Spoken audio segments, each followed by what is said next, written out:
Si vous aimez les histoires vraies, sombres, dérangeantes, celles qui commencent doucement, presque banalement, et qui, sans prévenir, basculent dans quelque chose de profondément humain et profondément horrible, alors vous êtes exactement au bon endroit. Ici, on raconte ce genre d'histoire, 1 ou 2 fois par semaine.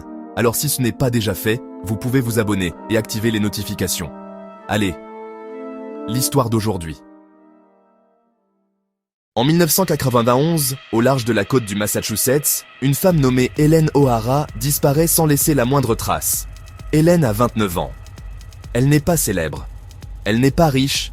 Elle n'est pas particulièrement entourée. Helen est discrète, effacée, introvertie. Elle lutte contre la dépression depuis des années. Elle a connu plusieurs hospitalisations. Elle passe d'un travail à un autre, sans jamais vraiment trouver sa place. Elle parle peu de sa vie intime, même à sa famille. Quand elle disparaît, personne n'entend de cris, personne ne voit de lutte, personne ne signale quoi que ce soit d'anormal. Certains pensent immédiatement à une fugue, d'autres à un suicide, et dans le cas d'une femme fragile, solitaire, déjà suivie médicalement. Ces hypothèses semblent, tristement, plausibles.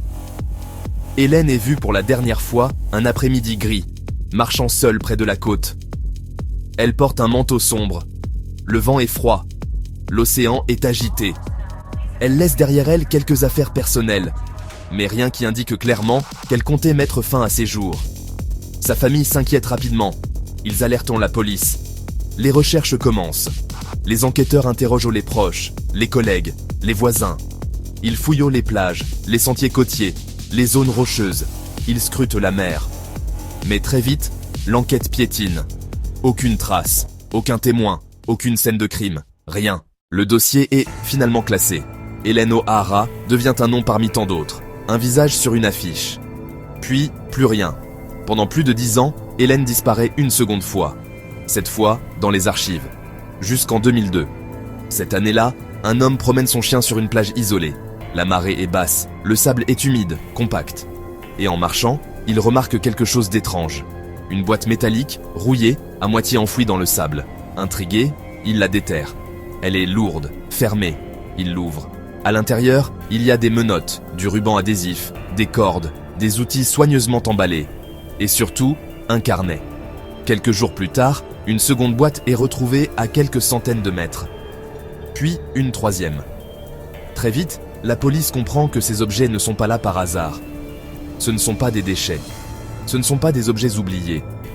Ce sont des kits préparés à l'avance, pensés, organisés, des kits de contrôle, des kits de domination. Et dans les carnets, les enquêteurs découvrent quelque chose de bien plus glaçant que les objets eux-mêmes. Des noms, des dates, des lieux précis, des descriptions détaillées de scénarios. Et un prénom revient encore et encore. Helen. À partir de ce moment-là, l'enquête change complètement de nature.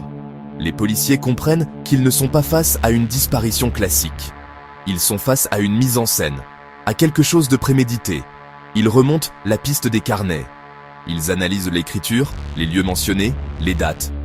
Petit à petit, un profil se dessine. Les carnets appartiennent à un homme respecté, discret, sans casier judiciaire, sans antécédent de violence. Un homme qui travaille dans l'administration, marié, père de famille. Un homme parfaitement intégré, invisible. Un homme que personne n'aurait jamais soupçonné. Cet homme n'a jamais kidnappé Helen. Il ne l'a jamais battue. Il ne l'a jamais menacée avec une arme. Il l'a convaincue.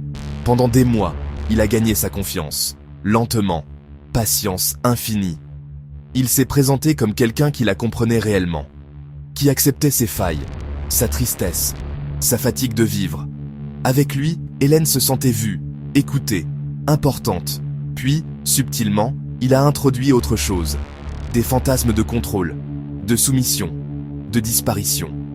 Mais jamais de façon brutale. Il ne parlait pas de violence. Il parlait de lâcher prise, de repos, de liberté. Dans ses carnets, Helen écrivait parfois qu'elle voulait ne plus exister, ne plus avoir à décider, ne plus lutter contre son propre esprit. Et lui a vu cette faille, il l'a comprise, et il l'a exploitée. Il lui a proposé un scénario, un jeu, un moment hors du monde, quelque chose de cadré, de contrôlé, de temporaire. Helen pensait qu'il y aurait un mot d'arrêt, un signal, une limite. Elle n'a jamais compris que ce jeu n'avait qu'une seule issue, Le jour de sa disparition, Hélène est montée volontairement dans sa voiture. Elle pensait participer à un fantasme partagé, consenti, réversible. Elle n'est jamais revenue. Quand la police confronte l'homme aux preuves, il nie. Calmement, froidement, sans émotion visible. Il explique que tout était consensuel, qu'Hélène était instable, qu'elle voulait ça. Mais les carnets racontent une autre histoire. Ils décrivent une mise en scène méticuleuse. Des lieux choisis pour qu'aucun témoin ne soit présent. Des scénarios où la mort est évoquée non pas comme un accident, mais comme une possibilité acceptable. Progressivement, sous la pression, l'homme craque. Il avoue. Il raconte comment il a attaché Hélène, comment elle ne s'est pas débattue, comment elle pensait encore que tout allait s'arrêter.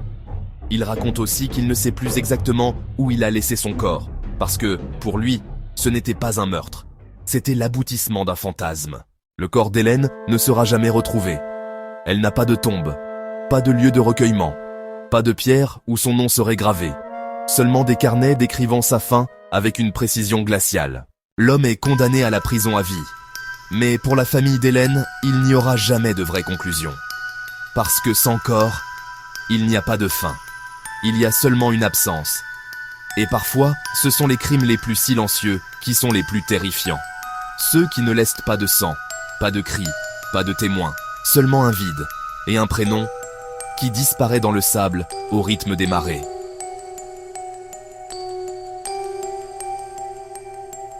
Si cette histoire vous a marqué, vous pouvez soutenir la chaîne en laissant un like. Abonnez-vous si vous aimez les récits sombres, réels et dérangeants. On se retrouve très bientôt pour une nouvelle histoire.